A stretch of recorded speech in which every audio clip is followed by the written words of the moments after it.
பெத்தலஹேம் தான் மன்னன் இயேசு பாலனாக பிறந்து விட்டாரே.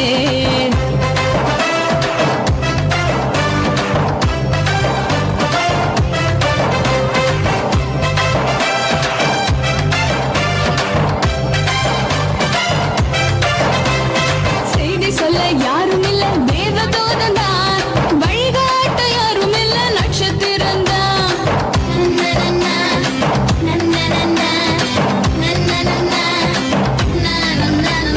செய்தி சொல்ல யாரும் இல்ல தேவதூதன் தான், வழிகாட்ட யாரும் இல்ல நட்சத்திரம் தான். துதி பாடி தூதர் கூட்டம் சூழ்ந்து நிற்கையில மன்னர் இயேசு பிறந்து விட்டார் மனு உருவினிலே. துதி பாடி தூதர் கூட்டம் சூழ்ந்து நிற்கையில மன்னர் இயேசு பிறந்து விட்டார் மனு உருவினிலே. ஹோய் சின்ன ஊருதான் அது பெத்தலஹேம் தான், மன்னன் இயேசு பாலனாக